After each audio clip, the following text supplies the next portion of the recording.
So, with Fantastic Beasts and the Crimes of Grindelwald just around the corner, I am rewatching and reviewing all of the Harry Potter films in the franchise. And for those of you who've been keeping track, we are on film number 6. Yes, it is Harry Potter and the Half-Blood Prince now. Now, I will leave the links to some of my other reviews at the end of this video for those of you interested. But like I said, this video is going to focus on Harry Potter and the Half-Blood Prince. But before we get into this review, I do gotta say, if you're a fan of movie talk, movie reviews, and really everything of that nature, definitely consider subscribing and hitting the notification bell down below, which will notify you anytime I have any new content coming out.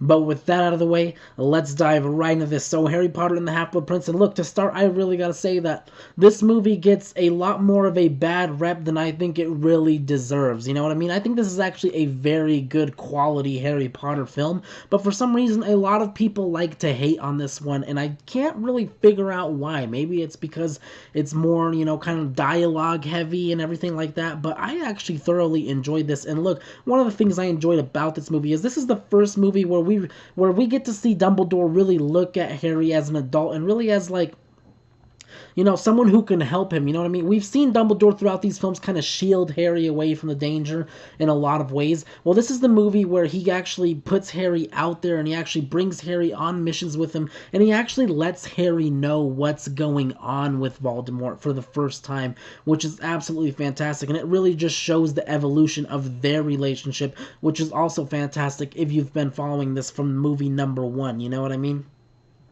Now, also within this film, we get a great mystery of the Half-Blood Prince. Obviously, Harry studying this book, which seems to be spot on in just about everything, and the Half-Blood Prince really seems to be a really good wizard, you know what I mean? And Harry has this book, and what this movie does is it does a good job keeping you intrigued on who is the Half-Blood Prince, you know? Who is this person? Because you know it was going to turn out to be somebody we know in the end. We just didn't know who. I remember when I first saw this, I thought it could have been Tom Riddle, perhaps, you know what I mean? Because this movie does have a lot of Tom Riddle stuff in it, but I was totally wrong, of course, so I definitely loved that aspect of it. I loved that mystery aspect.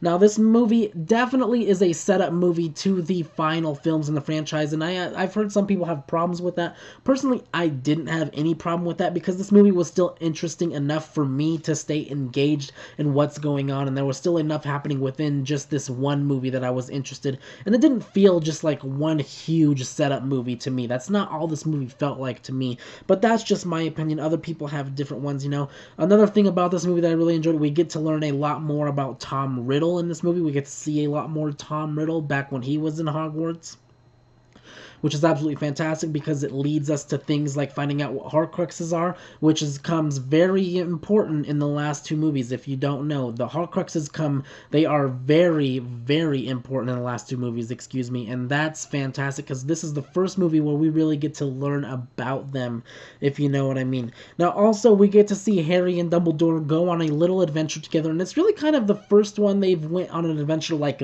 that together out of all these movies, so that was really cool to see. And just like I said, the evolution of their relationship in these films has been something fantastic to watch, and I really loved how it ended in this movie.